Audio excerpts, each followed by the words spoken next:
บ่ติดง่ายๆหวยเว้าเพิ่นบ่ได้ดอกหลวงพ่อ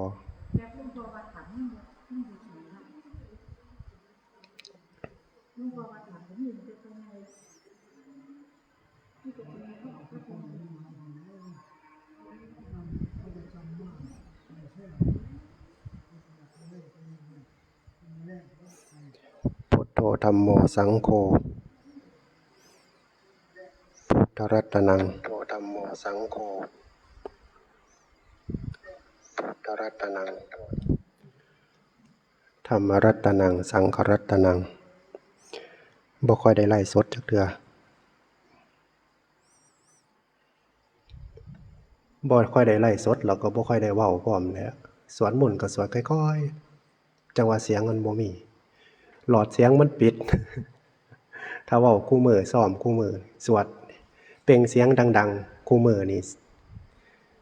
อันนี้มันสิขยายหลอดเสียงพวกเสียงพวกหยังนี่นะปอดเปิดนี่มันสิขยายมันสิมีเสียงมีพลังแต่ว่าบ่ค่อยได้เว้านี่มันก็แคบลงคือกันซ้ำม้อยบ่ได้ซ้อมแล้วเนาะมันบ่แข็งแรงซ้ำม้อยบ่ได้ซ้อมมันแคบเสียงก็เลยบ่ค่อยมีบ่ค่อยได้ปากเด้แต่ละมื้ออีหลีเด้คันบ่ได้มาเทศน์มาเว้ามาไลฟ์สดจังซี่แต่ละมื้อบ่ได้ปากเลยเด้มันคงบ่ได้พ้อไผเนาะบ่ได้เว้าเลยแหละอยู่ผู้เดียวเนาะจักสิไปเว้ากับไผเว้ากับบักเอ็มร้อยบ่ยามมื้อเช้าขึ้นมาก็บิณฑบาตมาฉันแล้วก็อยู่ผู้เดียวอยู่กับโทรศัพท์นำแหน่อยู่ผู้เดียวแหน่ อยู่ไปบ่ค่อยได้เว้าเสียงมันก็เลยเสียไปนำบ่ได้ซ้อมบ่ได้เปล่งบ่ได้เว้าเสียงมันก็ตีบปอดมันตีบซ้ำกันกับไส้นี่แหล้วกระเพาะนี่ลำไส้กระเพาะนี่กระเพาะอาหารนี่อันบ่ได้คันบ่ฉันจักอาจารย์เคยอดข้าว5มื้อบ่ฉัน5มื้อนี่ไปฉันมื้อที่6นี่ฉันบ่ได้เด้มันแคบมันตีบลงเองมันบีบลงเองมันบ่ได้ขยายกินกูมื้อมันทำงานกูมื้อมันขยายกูมื้อมันก็ได้ทำงานกูมื้อแฮงโยมแฮงกินเช้ากินเที่ยงกินแลงจังซี่มันแฮงทำงานบ่อยๆมันขยายบ่อยๆคือจังซี่มันจังว่ามันกินบ่หลายเพราะว่าหยังเพราะว่ากระเพาะมันบ่ขยายกินลงไปมันเต็มคราวเดียวมีแต่ลมบ่ได้ฉันข้าวมื้อ1 2มื้อ3มื้อนี่หิวแห้งๆว่าสิไปกินคักๆนี่กินบ่ได้เด้ กินคำ2คำ3คำบ่เกิน5คำมันก็อิ่มมันเต็มกระเพาะมันเป็นร่างกายสังเกตเบิ่งมันก็ปรับสภาพตามเฮาใช้ชีวิตคือกันร่างกายจังว่ามันฝึกได้ฝึกร่างกายฝึกจิตฝึกใจปรับสภาพผู้มักกินหน่อยก็กินหน่อยเห็นบ่ถ้าผู้ให้กินหลายก็กินหลายได้กินหน่อยบ่เป็นเด้กินเอา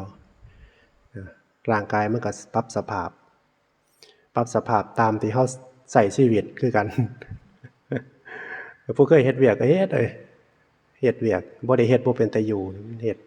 ร่างกายมันได้ปรับสภาพจังหวะนี้มันก็เป็นร่างกายก็เป็นสิ่งที่พิเศษอวัยวะเว้าคือกันเด้นี่เว้าอยู่บ่อยๆนี่ก็คล่องเลยถ้าบ่ได้เว้าจักเทื่อนี่ก็เว้าก็ค้าติดๆขัดๆค้าเว้าบ่เป็นเองมันร่างกายมันปรับเปลี่ยนสัมพอมนุษย์มันพัฒนาเนาะสัตว์สิ่งที่มีชีวิตนะพัฒนาเผ่าพันธุ์เพื่อเอาตัวรอด เก่งคือกันใจเฮาคือกันสังเกตเบิ่งเป็นหยังมันสิพัฒนาหาวิธีให้เฮาแบบง่ายๆป้อนข้อมูลให้เฮาได้เอาตัวรอดเด้สังเกตเบิ่งความรู้สึกนึกคิดถ้าเป็นภาษาธรรมคือกิเลสนะแม่นสิปฏิบัติเก่งปานใดกิเลสมันก็แฮงเก่งคือกันเด้มันก็แฮงเก่งคือกันมันพัฒนาเพื่อสิเอาชนะนะมันเป็นเองมันอีหลีเลยถ้าบ่สังเกตบ่ฮู้จักเด้มันพัฒนาเพื่อสิเอาชนะเฮ็ดซ้ำๆชินๆ คราวเดียวเนาะเดือน6ก็ครึ่งปีแล้วซ้ำครึ่งปีเนาะครึ่งปีหนึ่งมี12เดือน เดือนนี้ก็เดือน6แล้วคราวเดียวผู้40ก็41เพิ่มสิเพิ่มขึ้นอีกละปีหนึงเนื้อหน่อยลง ชีวิตเจ้าจักปีใหญ่3ปีบ่บอกนึกว่า4ปี3ปีเนาะคิดอยากซึกอยู่บ่สำบายแล้วเนาะมันสำบาย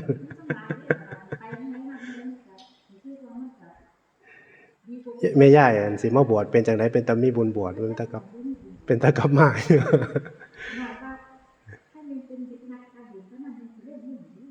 บ่ก็แล้วแต่บุญวาสนาเพิ่นลางเทื่อมันก็บ่แม่นง่ายของมาอยู่วัดอยู่ว่ามันก็บ่คือความคิดปานใดเด้แฮงมาแบบหมู่บ่หลายจังซี่มาอยู่ผู้เดียวจังซี่แต่ละมื้อบ่มีผู้ใดให้คุยบ่มีผู้ใดให้ถามเด้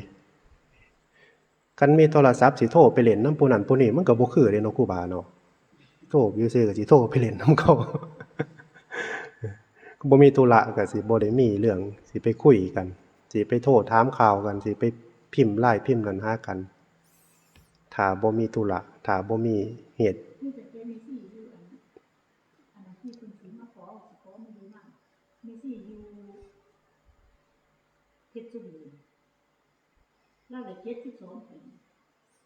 โอ้เป็นตาหยากเพิ่นบวชมาแต่ทางอื่นเป็นตาหยากหาวิธีในการตอบแบบ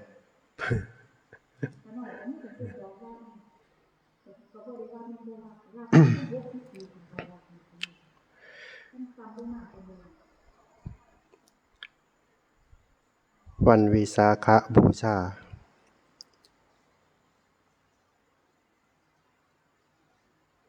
พ่อออกพ่อตาผู้เดียวผู้พ่อออกบ่มาเลยพอก็บ่มีผู้ใดคือว่าแล้วว่ามีแต่ผู้เฮ็ดเวียก มีตั้งแต่ผู้บ่ฮู้จักจำศีลจำธรรมฮู้จักเข้ามาวัดมาว่ายามมีวันพระวันเพ็ญเมื่อยคือว่าบ่ได้นิสัยนั่นล่ะคันเมื่อยมันก็บ่ว่าดอกจัดหนึ่งศรัทธาบ่ถึงบ่เคยเฮ็ดบ่มีนิสัยบ่ง่ายปานใดเด้กว่าสิจำศีลได้ปานนี้เนาะกว่าสิมาจำศีลจำธรรมได้ปานนี้บ่ง่ายปานใดเด้เริ่มต้นลองคิดตอนเจ้าของเริ่มต้นมาจำศีลเป็นหยังมาจำศีลกว่าสิมาได้กว่าสิอยากมากว่าสิติดกว่าสิได้นิสัยเว้าหยังตั้งแต่โยมพระบวชดนๆก็บ่แม่นว่าสิได้นิสัยเด้บวช10ปี20ปีมันยังสึกเห็นบ่ถ้าสึกออกไปแสดงว่ามันก็บ่ได้นิสัยมันบ่ได้นิสัยนักบวชมันก็บ่ยินดีในสมณเพศตัวมันจังออกไปเนาะแสดงว่านิสัยก็บ่ได้ได้นิสัยเพราะว่านักบวชนี่มันต้องมีนิสัยมักความสงบระงับมันจังสิพออยู่มักความสงบ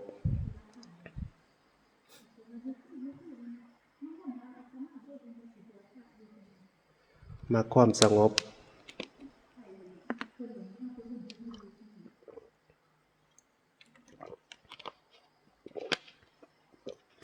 ถ้าผู้ใดมักหมู่ก็อยู่ยากถ้าผู้ใดมักคุยก็อยู่ยากถ้าผู้ใดมักกินก็อยู่ยากอีก แต่ว่ามันก็มักเบิดกูคนนั่นล่ะบ่ว่าแต่ไผดอกมันต้องฝืนจักหน่อยสำหรับผู้ปฏิบัติสำหรับนักบวชนะแล้วก็พ่วงไปใส่โยมที่มักปฏิบัติมักความสงบแต่ว่าบางคนก็มีนิสัยบ่มักเว้าบ่มักหมู่เด้มักอยู่ผู้เดียวเงียบๆแต่ว่ามันก็หลีกเลี่ยงบ่ได้ในการทำมาหากินในการเข้าสังคมอาจารย์ผู้หนึ่งและปืนเพอาจารย์บ่มักคนหลายเด้บ่มักหลีกมักหลีมักลบมักหลีกเวลามีงานคนหลายๆนี่บ่อยากพ้อปานใดเด้บ่อยากเป็นเองมันเป็นนิสัยเดิมเป็นนิสัยเก่าบ่มักเว้านำบ่มักเว้าจักสิเว้าหยังนำเขาย่างไปพ้อคนรู้จักนี่แฮงเป็นพระนี่เขาถามนี่สิไปนั่งคุยกันโดนๆนี่จักสิไปนั่งคุยไปนั่งเว้าหยังนำเขา มันเป็นเองมันแต่ว่านิสัยนักบวชนี่ต้องอยู่ผู้เดียวให้มันได้ผู้ใด ผู้ใดอยากบวชได้ต้องอยู่ผู้เดียวให้มันเป็นตะกี้ย้อนกลับไปในสมัยเจ้าของบวชใหม่ๆดิ้นร่นเปลี่ยนอริยบทมันอยู่ผู้เดียวก็จริงมันบ่ได้เว้าก็จริงแต่ว่าทั้งในมันคิดหลายเด้เปลี่ยนหาหม่องไปหม่องเขาเอิ้นว่าหาหม่องไปเปลี่ยนบรรยากาศไปวัดนั่นแน่วัดนี้แน่ถ้าอยู่วัดก็เปลี่ยนนอนหม่องหันแน่นอนหม่องนี้แน่บ่นอนหม่องเก่าเด้ลางเทื่อก็อยู่ศาลานอกลางเทื่อก็อยู่ศาลาในลางเทื่อก็อยู่ในป่าลางเทื่อก็อยู่นำหมู่เปลี่ยนเพราะว่าหยังเพราะว่าเสียนหาหม่องเสียนหาหม่องเพราะว่าใจมันบ่อยู่สังเกตเบิ่งโลดถ้าผู้ใดอยากลองเบิ่งมาอยู่ซื่อๆอยู่วัดซื่อๆนี่อยู่จักดนๆมื้อนึง2มื้อนี่ม่วนอยู่ดอกผู้มาปฏิบัติธรรมนี่3มื้อ4มื้อนี่อยู่5มื้อ6มื้อหรือว่าอยู่7มื้อหรือว่าอยู่15มื้อซ้ำนี่ก็ยังพออดพอทนอยู่แต่ว่าลองอยู่ติดต่อกันเป็นเดือนเป็นปีหลายๆปีเบิ่งมันสิฮู้จัก ใจมันสิมัน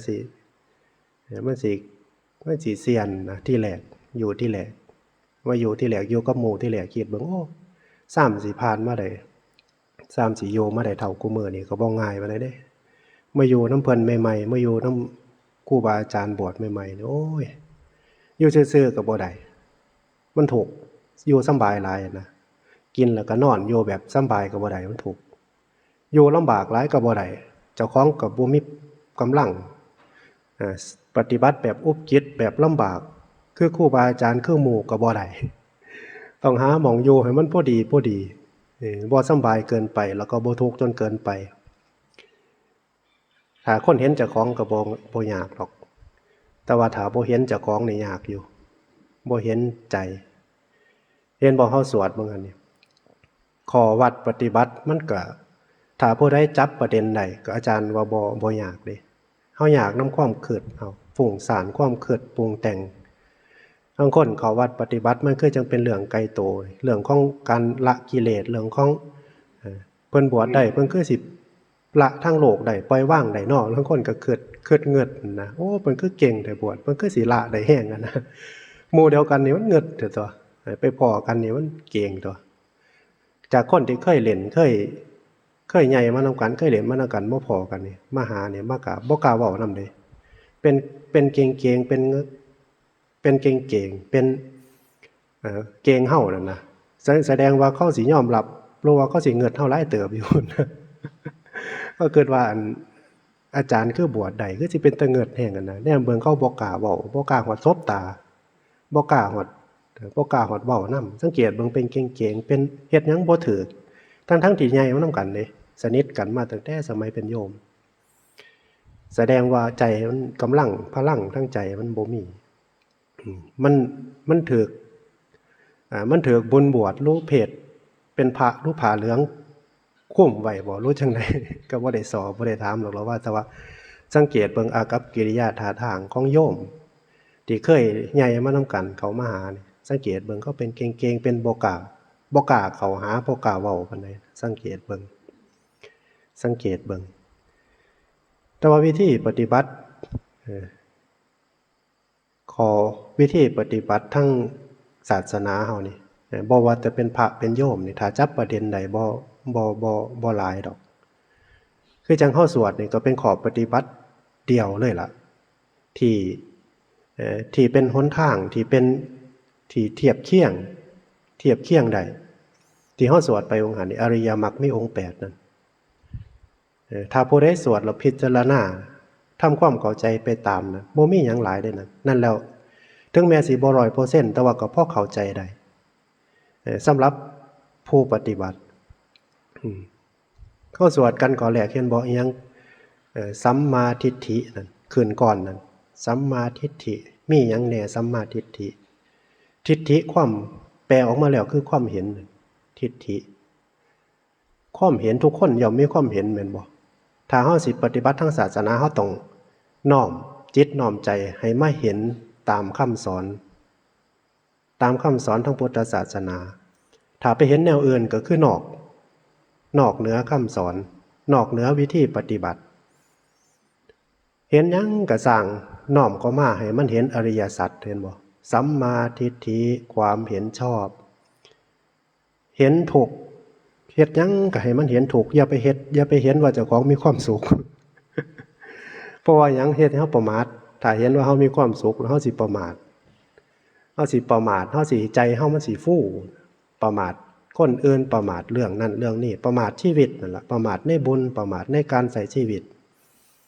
ถ้าเฮาเห็นทุกข์ใจเฮามันสิเกิดปลงธรรมะสังเวชเด้ถ้าเห็นทุกข์ตื่นขึ้นมานี่ยามมื้อเช้านี่ต้องเข้าห้องน้ำต้องเห็นทุกข์ก่อนเฮาปกติเฮาเป็นเรื่องธรรมดาแม่นบ่เป็นเรื่องธรรมดาตื่นขึ้นมาก็ต้องปวดท้องเจ็บท้องปวดท้องตื่นขึ้นมาของผู้ใดล่ะ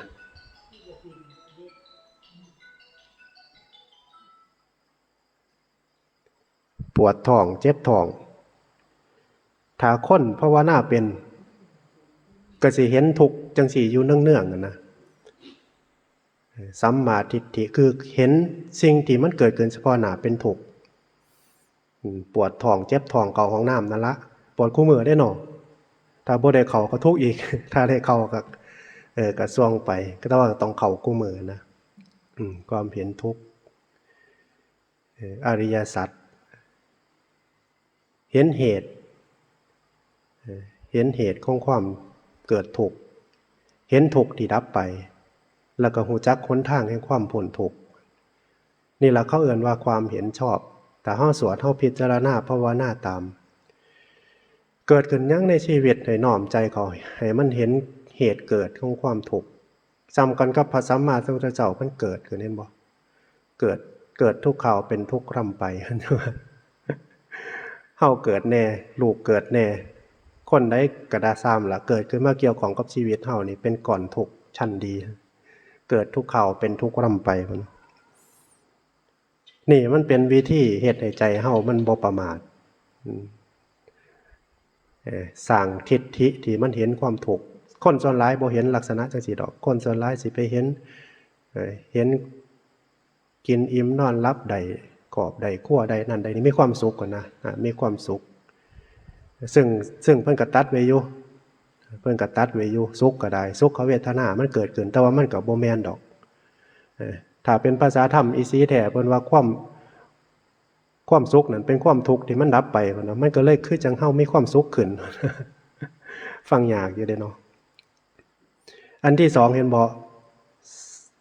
สัมมาสังกัปโปบ่รู้สัมมาสังกัปโปความดำริชอบนั่นความดำริชอบดำริมันก็มีหลายดำริเนาะบางคนก็ดำริเรื่องนั้นเรื่องนี้เรื่องการเรื่องงานเรื่องชีวิตเรื่องการค้นคว้าหาตัวนั้นมันเป็นดำริเรื่องของโลกแต่ว่าดำริทั้งพุทธศาสนาคือดำริออกจากกามเห็นบ่เพิ่นก็สวดไว้ชัดเจนเด้การสิออกจากกามก็ต้องหาความสงบระงับมันจังสิออกจากกามได้กามก็มีหลายกามทั้งตากามทั้งหูกามทั้งจมูกกามทั้งลิ้นกามทั้งสัมผัสโผฏฐัพพะทุกสิ่งทุกอย่างเป็นกามในตาเห็นรูปเกิดความพอใจยินดีก็เป็นกามกินแสบๆนี่อาหารอร่อยหลายๆอย่างเนี่ยก็เป็นกามทั้งอาหารลิ้นได้ลิ้มรสปากได้กินลงไป มันก็เป็นกามตัวนี้มันบ่ทันเป็นราคะตัวราคะนี่มันเป็นเรื่องของกิเลสตัวใหญ่ล่ะตัวสร้างเหตุของความทุกข์ที่ใหญ่ล่ะตัวราคะนี่สร้างโลกสร้างแต่ว่ามันก็เป็นเรื่องของโลกนะแต่ว่าธรรมกับโลกมันอยากแยกกันแน่อยู่เด้คือโลกเขาต้องสืบพันธุ์แม่นบ่ต้องสืบเผ่าพันธุ์เด้บ่ได้เด้เบิดบ่ได้เด้คันสิมาเอาคือศาสนาเบิดนี่บ่มีมนุษย์ในโลก บวชเบิดล่องไปหยังญาติโยมก็ต้องอยู่ก็ต้องแต่งงานต้องมีครอบครัวต้องสืบพันธุ์นั่นเป็นชีวิตของโลกเป็นเรื่องธรรมดาของโลกเขามันก็เป็นสัญชาตญาณเป็นธรรมดาบ่คิดหยังหลายก็เป็นธรรมดาก็ใช้ชีวิตผัวเดียวเมียเดียวทั้งพุทธศาสนาเฮาสอนผัวเดียวเมียเดียวเด้บ่คือทั้งประเทศจีนเด้ทั้งประเทศจีนมีภรรยาเอกภรรยาอนุภรรยา ประเทศจีนบางหม่องนี่มีเมียบักหลายคนหนึงนางสนมเห็นบ่เคยเบิ่งหนังจีนอยู่บ่มีภรรยามีถ้าเป็นฮ่องเต้ก็มีฮ่องเฮามีนางสนมบางฮ่องเต้บางราชวงศ์เป็นร้อยๆคนพุ่นตัวนั้นจะเข้านับถือศาสนาหยังก็บ่จักแต่ว่าศาสนาพุทธเฮาสอนให้มีผัวเดียวเมียเดียวบ่ให้นอกใจบ่ให้นอกกายสอนให้มีคือศีล5เห็นบ่ศีลข้อ3นั่นสอนให้มีผู้เดียวเด้สอนให้มีผู้เดียวถ้าอยากมีผู้ที่2ผู้เดียวก็ต้องเลิกซะก่อน บ่ตายจากกันก็ต้องป้าซะก่อนต้องเคลียร์ซะก่อนจึงเอาผู้ที่2นี่ลักษณะดำริออกจากกามดำริออกจากการมุ่งร้ายดำริออกจากการเบียดเบียนมันก็บ่ได้ละเอียดสลับซับซ้อนเด้ดำริออกจากกามคือตั้งใจออกนะแม่นสิแสบอยู่ก็อย่าให้ว่ามันแสบอย่าไปอันนั้นมันนะเรื่องของกามทั้งปากก็ดีทั้งตาก็ดีทั้งหูก็ดีแม่นสิเห็นงามปานใดก็พยายามภาวนาว่าเป็นอสุภะอสุภังเป็นความบ่เที่ยงน้อมเข้าหาธรรมนะอย่าสิไปตามใจมันอย่าไปปรุงอย่าไปเสริมมันนะอย่าไปสู้มันอย่าไปให้ฆ่ามันนี่เขาเอิ้นว่าดำริออกจากกามเรื่องของการภาวนาแม้นสิยินดีพอใจเห็นของสวยของงามปานใดก็พยายามสอนเจ้าของซ้ำกันกับเพิ่นสอนพระครูบาอาจารย์ธรรมพุทธเจ้าเพิ่นสอนพระให้เจริญอสุภะอสุภังสำหรับพระภิกษุหนุ่มที่บวชเมื่อเกิดราคะเมื่อเห็นสตรีเพศตรงข้ามถ้าสำรวมบ่ดีไปเห็นก็ต้องระลึกถึงอสุภะอสุภังอาการ32รู้ว่าน้อมเห็นในสิ่งที่อยู่ในร่างกายของร่างกายนั้นทางนอกก็งามอยู่แม่นบ่แต่มองเข้าไปทางในมันก็เป็นเรื่องของหนังนะหนังเฮาก็บางๆนึงเด้นี่ลองลอกออกเบิ่งเป็นหยังเลือดแดงจ้ากออกก็ราคะก็หดยาวหล่นแล้วถ้าลองเห็นผิวงามๆแล้วก็ลองบ่มีลมหายใจไข้ขึ้นอึ้งลึงขึ้น น้ำเหลืองน้ำน้องแตกออกนี่เพิ่นสอนให้พระภาวนาเพื่อตัดราคะกามราคะถามมันครอบงำจิตใจเพื่อนให้น้อมใจไปหาอสุภะอสุภังเพื่อไล่กามราคะนั่นบ่ไปเสริมมันนะถ้าคนทั้งโลกเขาเสริมได้แม่นบ่ถ้าเกิดก็ไปหาเสพสมให้มันแล้วไปเข้าไปหาเฮ็ดไปหาเสพสมให้มันแล้วไปแต่ว่าทั้งพระบ่ได้เด้ ต้องเฮ็ดให้มันดับโดยธรรมะดับโดยอนุสติดับโดยมรณสติดับโดยอสุภะอสุภังดับโดยสติต้องดับนะอย่าไปเฮ็ดถ้าเฮ็ดนี่ผิดแห้งถ้าเฮ็ดนี่ขาดจากความเป็นพระไปเลยนี่ลักษณะบ่เสริมมันนี่มันเป็นข้อปฏิบัติของผู้สิออกจากทุกข์แต่ว่าสำหรับฆราวาสญาติโยมเฮาก็ให้กันมีผัวเดียวเมียเดียวมันก็คุ้มในระดับหนึ่งอยู่ได้เนาะเฮามีผัวมีเมียมีครอบครัวอยู่แล้วเฮาไปมักผู้อื่นนี่มันก็สิมีตัวนี้เตือนใจเฮาแม่นสิมื้ออยากไปกายอยากไปปานใดก็อดเอาเพราะว่าหยังมันผิดนี่ก็เป็นข้อปฏิบัติของฆราวาสญาติโยมเฮาสิซื่อสัตย์ซื่อตรงแต่ผัวเดียวเมียเดียวครอบครัวเฮารักครอบครัวนี่ลักษณะข้อปฏิบัติแต่ว่าของพระนี่ก็คือบ่ได้เลยแต่ว่าของโยมก็คือได้แต่ผัวเดียวเมียเดียวนะข้อปฏิบัติการบ่มุ่งร้ายก็สิเข้าใจอยู่ตัวอันใดที่มันเป็นการมุ่งร้ายคิดบ่ดีพูดบ่ดีทำบ่ดีต่อคนต่อสัตว์ต่อตนเองจังซั่นที่มันมุ่งร้ายความการกระทำที่มันมุ่งร้ายความคิดที่มันมุ่งร้ายวาจาที่มันมุ่งร้ายเฮาละการเบียดเบียนคือกันการเบียดเบียนกับเข้าข้อศีลคือเก่าบ่ฆ่าบ่ลักบ่ประพฤติผิดในกามบ่มุสาบ่ดื่มสุราเมลัยมันก็ตัดข้อการเบียดเบียนได้หลายเติบเบียดเบียนนี่เฮ็ดลงไปแล้วทุกข์ทั้งตนเองแล้วก็คนอื่นเด้นี่เขาคือการเบียดเบียนอย่างเช่นเฮาไปฆ่าเขานี่เขาก็เจ็บเขาก็ตายแม่นบ่เฮาก็เบียดเบียน 100% เฮาก็ได้รับกรรมอย่างเช่นเฮาไปลักของคนอื่นนี่ คนอื่นเขาก็ทุกข์นำสิ่งของที่ของเขาที่มันสูญเสียไปคนที่รักมากก็คิดว่าดีใจว่าแล้วได้ของเขาแต่ว่าในที่สุดแล้วก็ต้องได้รับกรรมคือเขาวิบากคือเขามันมีได้ของหม่นนี่วิบากกรรมเห็นบ่สังเกตเบิ่งเป็นหยังบางคนนี่บ่มีศีลข้อ2นี่มักลักมักขโมยนี่ทรัพย์สมบัติบ่อยู่นำนี่หาได้หลายปานใดก็มีเหตุให้ได้เสียไปได้มาก็เสียไปพอสิได้ก็บ่ได้พอสิมีก็บ่มีลักษณะศีลข้อ2มันเล่นงานเอาอันสิโมพอกินพออยู่มันมีเหตุให้ได้เสียไปนะมีผู้หนึ่งหามาผู้หนึ่งก็เอาไปเรื่องของศีลข้อ2เคยไปลักไปขโมยของเขาบ่เสียไปในเหตุใดก็เหตุหนึงหั่นละบางเทื่อมันมาในขาบคนในครอบครัวซั่นตัวตั้งแต่ปางก่อนตั้งแต่ในอดีตชาติในสมัยก่อนเคยลักเคยขโมยของคนอื่นหลายเกิดมาชาตินี้มันมาเกิดเป็นลูก เจ้ากรรมนายเวรมันมาขอมาขอดมาหอดมาหาเอาหาให้มันทีละทุกทีละลักษณะมันไปลักไปขโมยของเขาหลายก็เลยบ่ค่อยมีลักษณะศีลข้อ2มันก็เป็นการบ่เบียดเบียนอย่างหนึ่งดำริออกจากการเบียดเบียนอาชีพสัมมากัมมันโตการงานกับเข้าศีลคือเก่าเห็นบ่มันก็บ่ได้มีข้อปฏิบัติที่สลับซับซ้อนจังเด้บ่ฆ่าเห็นบ่เบียดเบียนเว้นจากการฆ่าเว้นจากการเอาสิ่งของที่เจ้าของไม่ได้ให้เห็นบ่เฮาสวดไปสัมมากัมมันโตการงานชอบอาชีพชอบปะนี่อาชีพชอบเฮาเป็นอาชีพที่สุจริตบ่ในการใช้ชีวิตของเฮา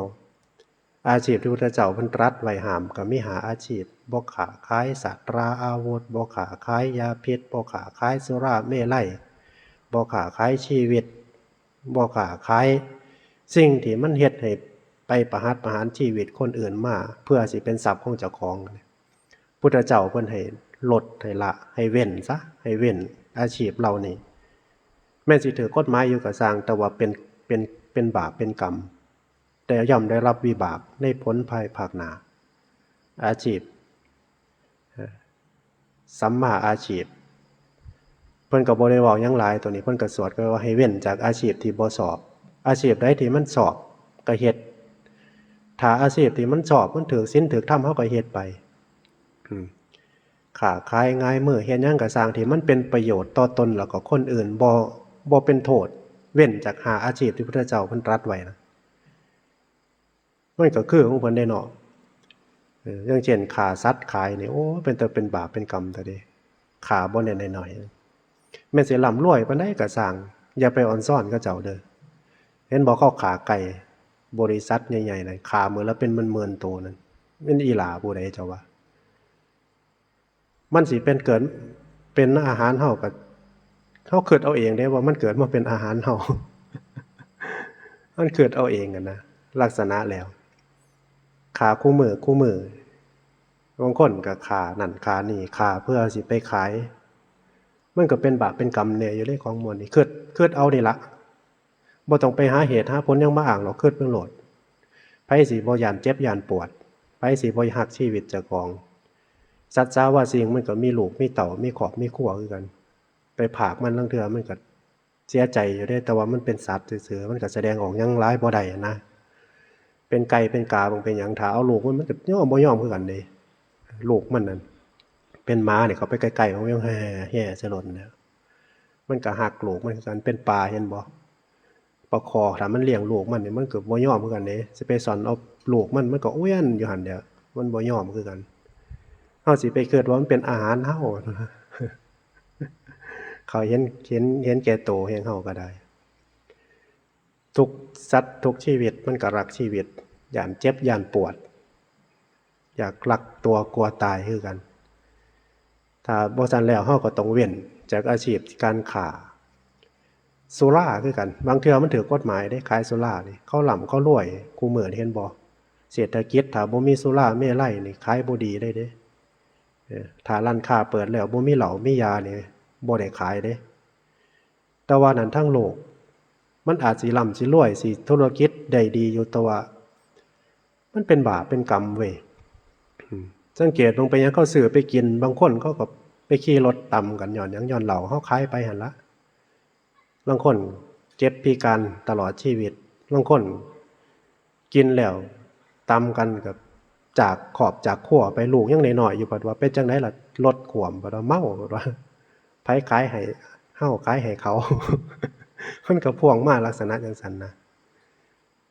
บางคนกินไปก็ไปพิษไปผ่านไปหายไปเฮ็ดให้ครอบครัวห่อนห้นเมาเหล้ามามันก็ขาดสติแต่ได้เป็นเฮ็ดหยังได้เบิดได้เนาะไปข่มขืนไปฆ่าไปทำลายร่างกายซ้ำภรรยาลูกเต้าเหล่าหลานทุกข์เดือดร้อนกันต้นเหตุจะเข้าขายให้เขามันก็สุจริตอยู่มันก็ถูกอยู่แต่ว่าเฮาไปขายเฮาไปยื่นเฮาไปยื่นน้ำเมานี่ให้เขานะมันก็เป็นสิทธิของเขาเฮาบ่ได้มาบังคับเขาแต่ว่ากรรมมันก็บ่ได้ฮู้ที่เราว่าไผบังคับผู้ใดบ่บังคับผู้ใดพอใจบ่พอใจมันก็บ่ฮู้จักนะมันก็บ่ได้สลับซับซ้อนนี่ถ้าผู้ใดบ่อยากได้รับวิบากที่มันบ่ดีในภายภาคหน้าก็ให้เว้นอาชีพเหล่านี้อาชีพเป็นหมื่นเป็นพันอาชีพบ่ดอกอาชีพหลายแห่งอาชีพพวกเรานี่สิบ่สามารถสร้างกุศลสร้างบุญขึ้นในอาชีพนั้นได้เลยนะแม่นใจสิอยากได้บุญปานใดแต่ว่าบ่สามารถสิสร้างบุญขึ้นในอาชีพนี้ได้เลยนี่ลักษณะของอาชีพที่พุทธเจ้าเพิ่นให้เว้นพวกยาพิษคือกันนั่นแหละพวกชีวิตคือกันนั่นแหละค้าขายชีวิตคนชีวิตมนุษย์หมู่นี่พุทธเจ้าเพิ่นให้เว้นให้มันเลี้ยงอาชีพชอบทำการเกษตรก็ทำไปขายง่ายมือเฮ็ดนั่นเฮ็ดนี่ก็เฮ็ดไปเป็นอาชีพข้าราชการเป็นครูเป็นขั้นเป็นตำรวจทหารก็เฮ็ดไปแต่ว่าขอให้มีจิตใจที่ให้มันประคับประคองให้มันดีๆนะถ้าหลงก็อย่าหลงแห้งนะ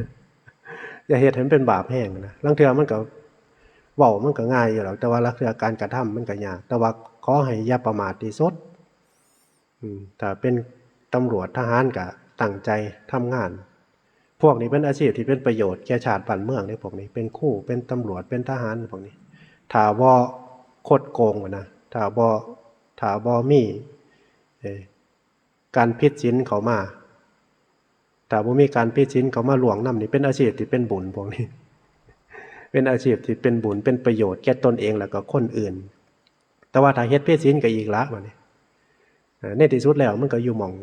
องตัวนี้โตทั้งในใจสิตั้งใจเฮ็ดได้ส่ำใดมันก็ขึ้นอยู่กับศีล5เบิดเด้ลงเป็นตำรวจถ้าไปรับสินบนไปหาโดยความบ่ชอบมันก็เกิดความเดือดร้อนตนเดือดร้อนคนอื่นเป็นเองมันก็เข้าขอเป็นขอสินบัดอาทินนาทานไปโกงเขามันก็เข้าขอสินอนาทานนะอาทินนาทานไปโกงเขาไปหาเหล่หากลเอาทรัพย์สมบัติของคนอื่นเพราะว่าสินข้อนี้มันเจตนาบ่เอาของที่เจ้าของบ่ได้ให้นั่นนะคนถือโกงบ่ได้ยอมให้ได้เนาะไผสิยอมให้บ่ได้ยอมให้เด้ถือโกงถือเฮ็ดหาเหล่หากลเอานะถ้าเป็นอบตเป็นครูเป็นหยังก็มีการไต่โต๊ะมีการใส่สินบนมีการหยังกันลักษณะหมู่นี้เขาบ่ยอมให้เด้เพียงแค่เขาหลีกบ่ได้มันก็ผิดศีลข้อนี้มันก็ย่อมมีวิบากนำมาอยู่แล้วพวกนี้สิตกนรกไปหลายตัวพวกนี้เห็นบ่พวกสมัยก่อนเป็นพวกคู่พวกขั้นเป็นพวกรักษาพวกนักโทษนักหยังนี่เป็นพวกทรมานชีวิตคนนี่พวกนี้ตกนรกหลายมันบ่คดโกงมันคดโกงว่ะนะมันบ่ซื่อตรง อำนาจอยู่ในมือสัมมาอาชีพถ้าเฮาเฮ็ดคือเฮานี่บ่มีหยังหลายถ้าเป็นพระก็บิณฑบาตเลี้ยงชีพถ้าน้อมมาใส่พระนะสิไปหาอาชีพอื่นก็บ่ได้อีกเด้อบาดนี้สิไปเห็นบ่หลวงพ่อหนึ่งออกข่าวบาง2 เดือนก่อนไปเล่นหุ้นเขาตรวจพ่อจังได๋บ่นี่มันเข้าในเชิงฉ้อโกงเบิดเป็นร้อยๆล้านออกนอกประเทศไว้บ่ค้านถือเข้าตามโตถือเข้าออกหมายจับเป็นพระไปหากินอาชีพบ่ชอบ บ่บิณฑบาตเลี้ยงชีพบ่สวดมนต์ทำวัดบ่อยู่วัดอยู่ว่าทำกิจวัตรบิณฑบาตเลี้ยงชีพตัวนี้ก็กินบ่เบิดแล้วแต่ว่าบางเทื่อมันก็ครูบาอาจารย์บางเทื่อก็ลูกศิษย์เทศน์ให้เสียกันเด้บางเทื่อก็เพิ่นก็บ่ได้เจตนาแต่ว่าโดยบุญบารมีเพิ่นมีลูกศิษย์ลูกหาหลายลางเทื่อมันก็ดูแลบ่ทั่วถึงอาศัยบารมีหลวงพ่อในการชักชวนเล่นหุ้นเล่นหยังแล้วเงินเดี๋ยวกับเงินกับคำโกงกันแล้วก็เรื่องมันมาฮอดหลวงพ่อเอาหลวงพ่อไปขายก็มีคือกันตำรวจเขากำลังสืบกำลังเป็นคดีข่วมกันก็ยังบ่ทันบ่ฮู้จักว่าไผผิดไผถูกนี่ลักษณะสัมมาอาชีโวสัมมาสตินี่ตัวสตินี่เฮาก็บ่ได้สลับซับซ้อนอีกเด้ตัวสตินี่ทุกคนมีสติเบิดเด้ถ้าบ่มีสติย่างมาวัดบ่ถูกดอกไปตัวเดียดตัวแดนนะบ่นั่งเงียบแนวนี้ดอกถ้าบ่มีสตินั่นเว้าพอหัวก็หัวพอไหก็ไหเว้าไปเรื่อยๆถ้าบ่มีสติ มีสติหลายเติบได้มานั่งตั้งใจฟังอยู่แนวนี้นี่ลักษณะบางคนก็มีสติในการทำมาหากินสติในการหาปูหาปลาไต่ปูไต่ปลาเนี่ยใส่สติใส่สมาธิหลายเติบได้พวกนี้สติในการเทศหยังก็สร้างละมันต้องใส่ใจจิตที่มันจดจ่อมีสติระวังนั่นก็สติทั่วไปในการใส่ชีวิตแต่ว่าสติสัมมาสติทั้งพุทธศาสนาเขานี่ตัดไว้4อย่างสติปัฏฐาน4กายเวทนาจิตธรรมเห็นบ่มีสติอยู่ในกายมีสติอยู่ในเวทนามีสติอยู่ในจิตมีสติอยู่ในธรรมมีสติอยู่ในกายก็คือพยายามจังว่าเฮามานั่งสมาธิบริกรรมพุทโธพุทโธนี่เวทนาเกิดขึ้นก็ให้ภาวนาพิจารณาเห็นบ่นี่เฮามาฝึกสติทั้งพุทธศาสนาได้นี่มันเจ็บมันปวดมันหยังเฮาก็มีสติอยู่ในกายนะทุกขเวทนาเกิดขึ้นเฮาก็รู้สุขขเวทนาเกิดขึ้นเกี่ยวกับกายเฮาก็รู้นะโดยการดูลมหายใจที่เว้าโดยอานาปานสติก็สร้างหรือว่าบริกรรมพุทโธก็ตามลักษณะเฮามีสติจดจ่ออยู่ในกายอยู่ในเวทนาจิตที่มันปรุงแต่งเฮาก็ฮู้จักเท่าทันโดยการมีสติปรุงบาปปรุงบุญปรุงดีปรุงหายเฮาก็ฮู้จักบ่ให้มันออกไปนอกเหนือจากการควบคุมสติของเฮาบางเทื่อมันก็ปรุงเป็นธรรมเด้พิจารณาธรรมะบทธรรมจากการได้ยินได้ฟังเป็นสุตตมยปัญญาจินตามยปัญญาภาวนามยปัญญาเกิดขึ้นพุทธขึ้นพิจารณามีสติอยู่ในธรรมสังเกตเบิ่งเป็นหยังบางเทื่อเฮาฟังเทศน์ฟังธรรมจิตใจเฮาจดจ่ออยู่ในธรรมะฟังการบรรยายจาก YouTube จาก Facebook หรือว่าจากครูบาอาจารย์นี่จิตมันจดจ่ออยู่ในธรรมเกิดว่าสติปัฏฐาน4อยู่ในกายแน่อยู่ในเวทนาแน่ลางเทื่อมันก็ทุกข์มันขี้ข้านมันง่วงเหงาเฮานอนมันปวดแข้งปวดขาเห็นบ่มันก็ทุกข์ถ้ามีสติจดจ่ออยู่ภาวนาเบิ่งมันอยู่มันก็เป็นสติสถานสติการภาวนาเพื่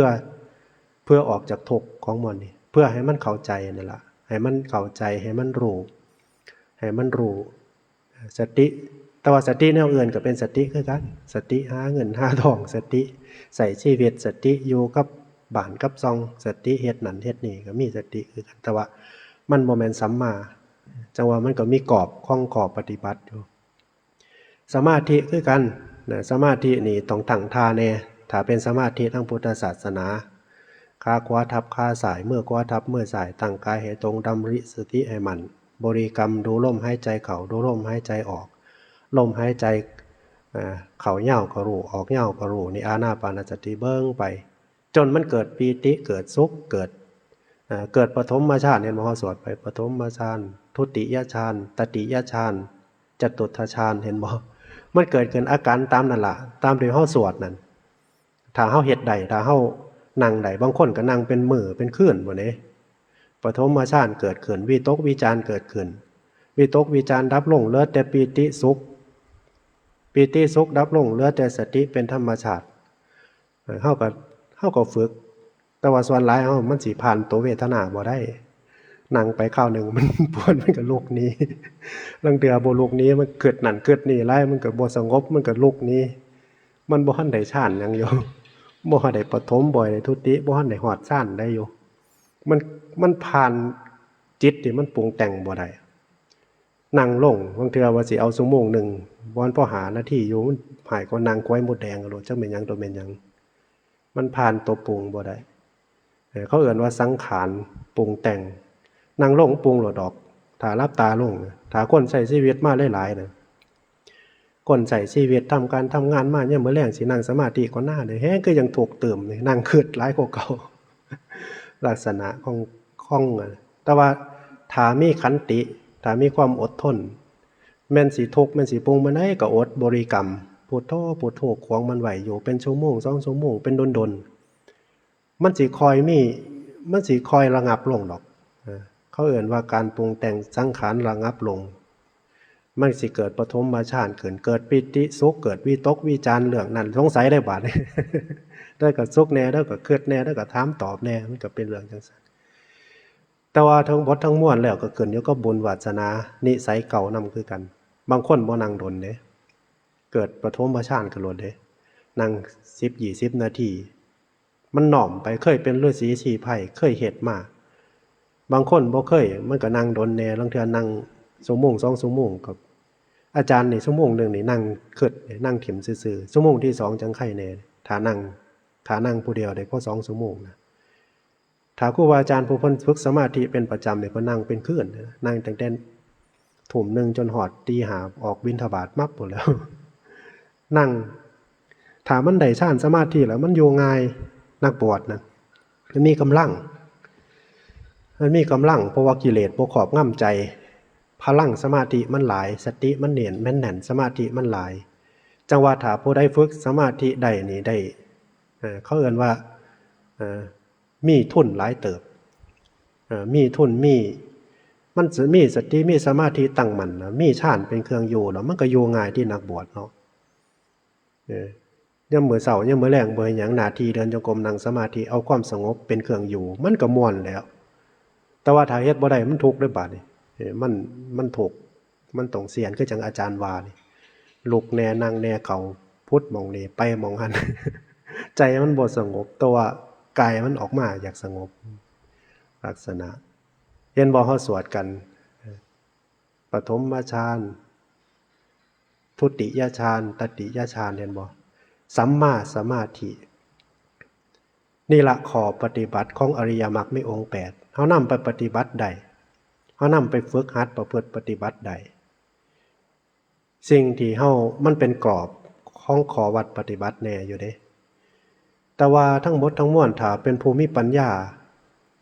มีสติมีปัญญาเข้าใจในธรรมะมากพอแล้วก็สามารถหยิบเอาเรื่องของโลกมาเป็นสติทั้งธรรมได้เลยมาเป็นข้อการใช้ชีวิตในทั้งธรรมได้เลยเกิดอีหยังขึ้นมันก็บ่หนีจากกายจากเวทนาจากจิตจากธรรมดอกแม่นสิทำมาหากินแม่นสิเฮ็ดหยังก็สร้างถ้ากายเฮามันตั้งอยู่บนความถูกต้องความสุจริตบ่ผิดศีลนั่นน้อมเข้ามาหาสติอยู่ในกายก็ได้แม่นสิเฮ็ดการเฮ็ดงานอยู่ก็สร้างแม่นสิเกิดสุขเวทนาทุกขเวทนามันก็บ่หนีจากนี้ดอกเวทนาสังเกตเบิ่งไปยังใจเฮามันเกิดอาการ3อย่างตอนนี้แต่ละมื้อแต่ละเว้นแม่นสิมาวัดหรือว่าอยู่เฮือนก็สร้างแม่นสิไปไสก็สร้างมันสิเกิดความสุขเขาเวทนาแล้วก็ทุกขเวทนาแล้วก็เป็นกลางๆสุขก็บ่สุขทุกข์ก็บ่ทุกข์นี่อาการ3อย่างมันสิเกิดขึ้นในชีวิตเฮามันสิบ่หนีจากอาการ3อย่างนี่หรอกถ้าเฮามีปัญญามีความเข้าใจพอเฮาสิใช้ชีวิตอยู่ในอริยบทได้อยู่ในหม่องใดเฮาก็สามารถน้อมใจเข้ามามีสติอยู่ในอาการ3อย่างนี้ได้สุขก็ฮู้ทุกข์ก็ฮู้บ่สุขบ่ทุกข์ก็ฮู้บ่ไปให้ค่าตัวใดนะนี่ผู้ภาวนาเป็นสิได้ลักษณะมันก็บ่หนีจากกายมาวัดกับกายมานำไปเฮือนกายมันก็มี2กายได้กายนอกกายในกายสังขารรูปกายนามกายก็คือกายลมหายใจก็เป็นกายยะสังขารกายที่มันเขาเอ่ยว่าทั้งในนั่นนะกายทั้งในกายทั้งนอกก็รูปที่เฮาแนมเห็นนี่แหล้วแต่ว่าผู้เข้าใจมันก็บ่ได้ยากแต่ว่าบ่ได้ยากก็บ่แม่นว่าสิบรรลุธรรมเด้ เพียงแค่ว่าการเป็นอยู่ในธรรมการ เอาสร้างบารมีหรือว่าการบำเพ็ญของเฮามันก็รู้สึกว่ามันก็บ่ได้ยากแรงพอปานใดสังเกตเบิ่งเฮาอยู่ในสถานที่หม้องใดความจำเป็นของเฮาในการเฮ็ดการทำเฮาก็ต้องทำหน้าที่อย่างเช่นหน้าที่คนในครอบครัวเป็นสามีเป็นภรรยาเฮาก็ต้องทำแม่นบ่เฮาสิหนีไปไสบ่ได้ดอก เฮาต้องทำแม่นสิสุขสิทุกข์เฮาก็ต้องทำเฮาต้องยืนในจุดนั้นทำการทำงานก็ดีเป็นพ่อบ้านแม่บ้านก็ดีเป็นพ่อเป็นแม่คนก็ดีเป็นลูกเป็นเต้าคนก็ดีเฮาก็ต้องทำหน้าที่นั้นอยู่แล้วแม่นสิสุขสิทุกข์เฮาก็ต้องยืนหยัดอยู่ในหน้าที่นั้นฉะนั้นแล้วตัวธรรมะนี่มันสิช่วยเฮาได้หลาย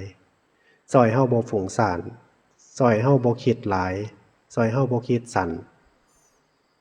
บางคนมันอดทนบ่ได้มันเจอความทุกข์แห้งๆมันคิดสั้นได้คนคิดสั้นนี่ก็ทุกข์ บ่อยากอยู่คิดสั้นมันทุกข์แห้งมันบ่ฮู้จักอริยมรรคมีองค์8เป็นภาษาง่ายๆเป็นข้อปฏิบัติที่พ่อเอาไปพิจารณาปฏิบัติได้ง่ายๆตามชีวิตของเฮาการฝึกสมาธิบางเทื่อเฮาก็บ่ต้องไปฝึกถึงชาญที่มันลึกๆก็ได้ดอกถ้าเฮามีโอกาสเฮาก็เฮ็ดถ้าเฮามีขันติมีความอดทนพอเฮาก็เฮ็ดเฮาก็ทำถ้าเฮาบ่มีเฮาก็พยายามมีสติจดจ่อให้มันเกิดคือสมาธิในการใช้ชีวิตประจำวันของเฮานั่นล่ะสมาธิในการอ่านหนังสือสังเกตลงไปยังปูบ่มีขาดสติขาดสมาธิอ่านหนังสือก็บ่ฮู้เรื่องเด้ฟุ้งซ่านใจบ่อยู่อ่านไปก็บ่จื้อ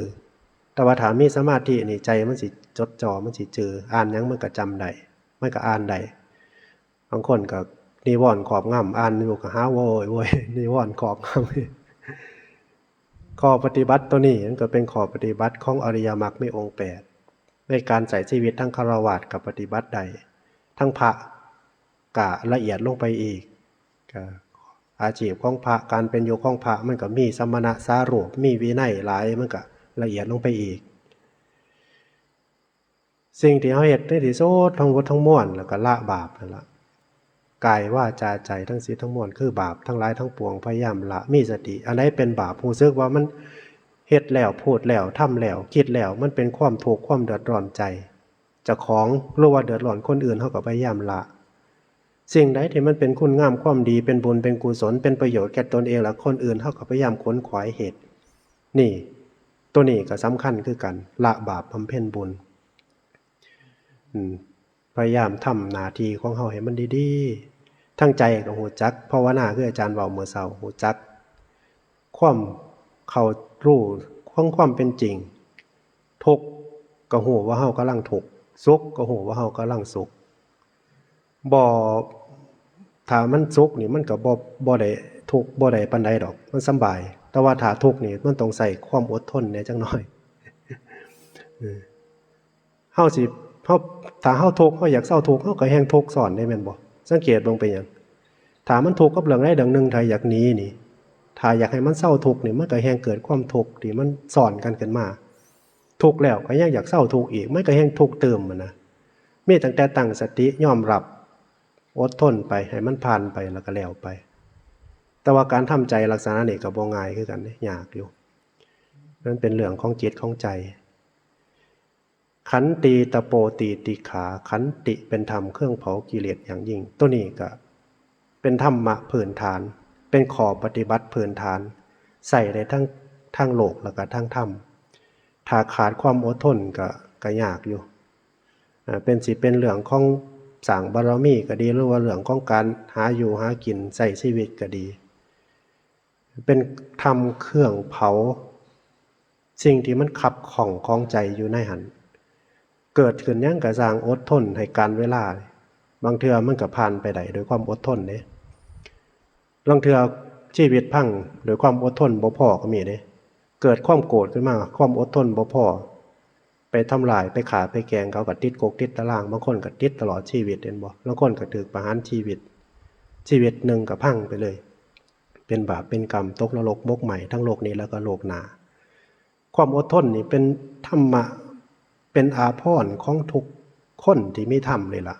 เป็นเครื่องประดับเป็นอาภรณ์เป็นสิ่งที่มีอดทนการอดทนการมันก็ทุกคนมันก็แตกต่างกันเนาะบางคนก็ได้ความอดทนมาสูงอีดีเลยพ่อใหญ่แม่ใหญ่เฮาสังเกตเบิ่งผู้ขยันหมั่นเพียรนี่ความอดทนสูงอีหลีแต่ว่าลางเทื่อนี่ถ้าบ่เข้าใจถ้าบ่มีปัญญาบ่มีความรู้ในธรรมบางเทื่อก็อดทนถิ่มซื่อๆเด้เซียนบ่เคยได้ยินอยู่ว่าครั้งสมัยก่อนคนขยันแต่ว่าโง่เข้าไปฆ่าถิ่มเด้สร้างความภาระให้คนสร้างสิ่งที่มัน เฮ็ดไปแล้วให้หมู่นำแก่น่ะนะมีแต่ความโง่มีแต่ความขยันนะดูไปเบิดคูแนวอันไปเฮ็ดแล้วก็ผิดพลาดไปเบิดอโลดหมู่ไปนำแก่ก็เอาบ่ไหวเขาฆ่าถิ่มในคนสมัยคนจีนคนสมัยตะก่อนนี่พวกขยันแต่ว่าโง่นี่เข้าไปฆ่าถิ่มมันสร้างความเดือดร้อนสร้างภาระสร้างปัญหาให้เขาแต่ว่าถ้ามีความขยันต้องมีความฉลาดนำเฮาปฏิบัติธรรมน้อมมาใส่เฮาปฏิบัติธรรมบางคนเดินจงกรมนี่เดินเอาจริงเอาจังเด้แต่ว่าหันบ่มีปัญญาปานใดแต่ว่าหันเดินเก่งปฏิบัติเก่งแต่ว่าเคยโลภก็ยังโลภคือเก่าอยู่เคยโกรธก็ยังโกรธคือเก่าอยู่เคยอาฆาตพยาบาทเคยใจที่มันเคยมีกิเลสมันก็ยังบ่ถิ่มนิสัยเก่าแต่ว่าหันปฏิบัติเก่งแห่งนะมาวัดนี่มาคู่มือจำศีลนี่บ่เคยขาดนั่งสมาธิปฏิบัติธรรมกับเพชรแต่ว่าหันใจหันคือจังบ่ลดบ่ละบ่ปานใด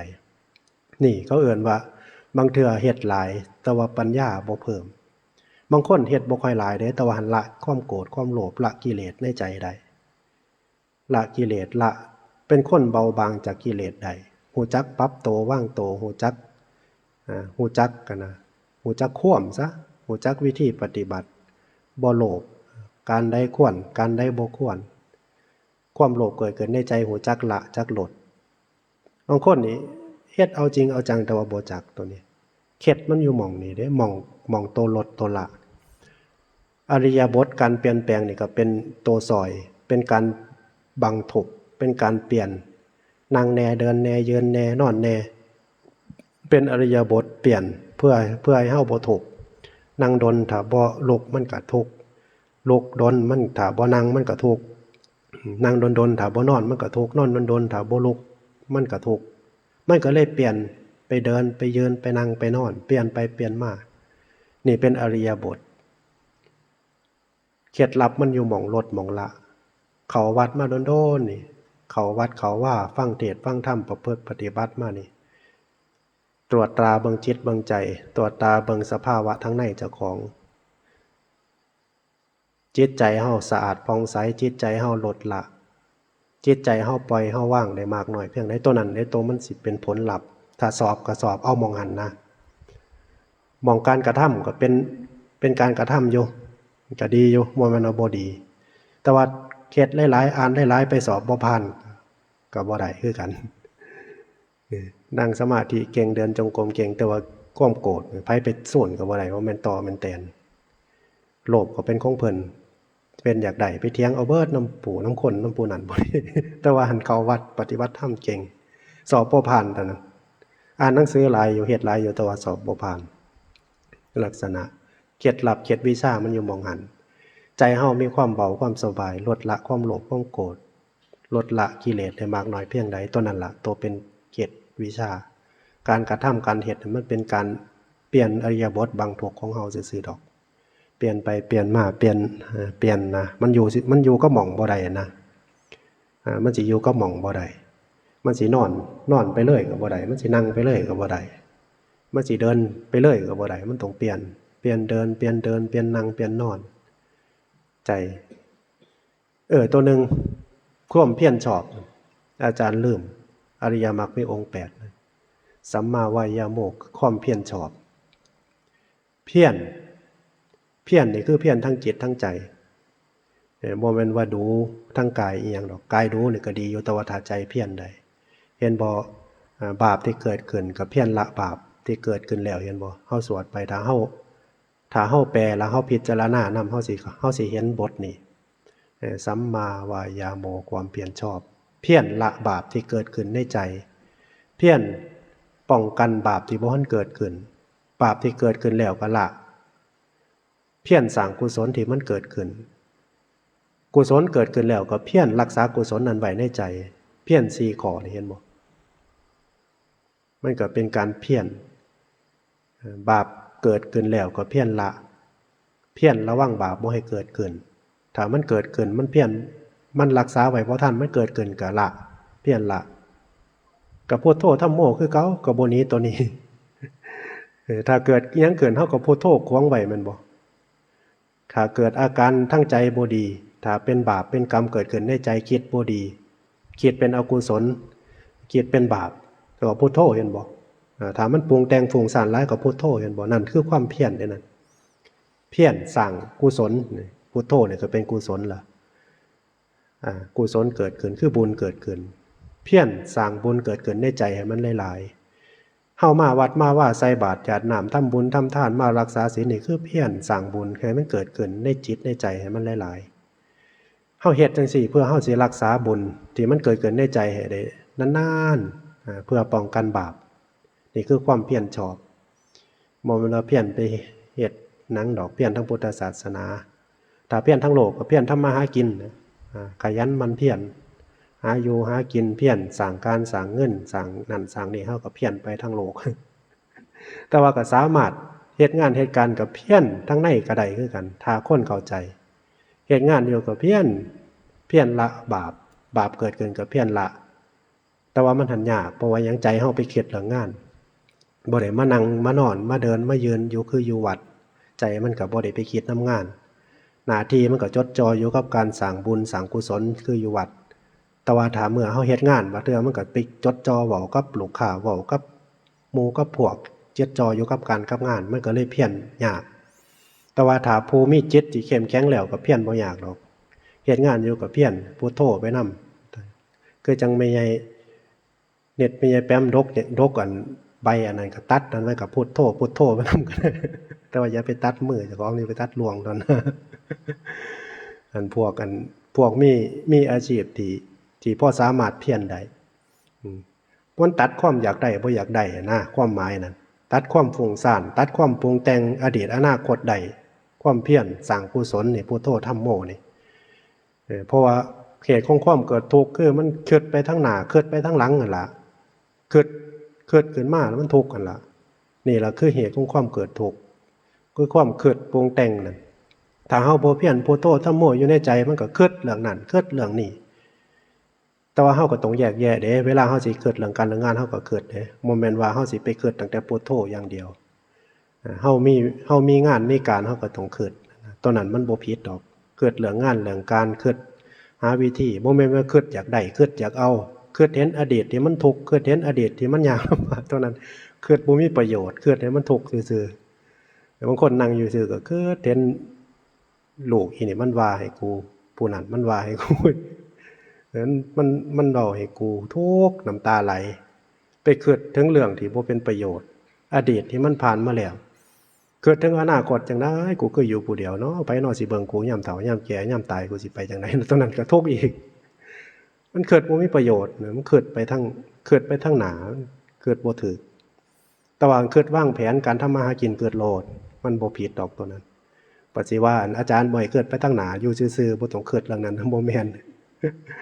คิดทำมาหากินมื้ออื่นสิไปหาต่างสรรเฮ็ดจังซี่ก็วางแผนไปเรื่องของความคิดแต่ว่าคิดเรื่องทั้งกิเลสที่มันเฮ็ดให้ใจเฮาทุกข์เฮาเศร้าหมองเฮาก็ละโอ้หลายอย่างม่านหรือว่านักกลบศัตรูอยู่ในใจเฮาอยู่ในชีวิตร่างกายเฮานี่มันหลายแฮงถ้า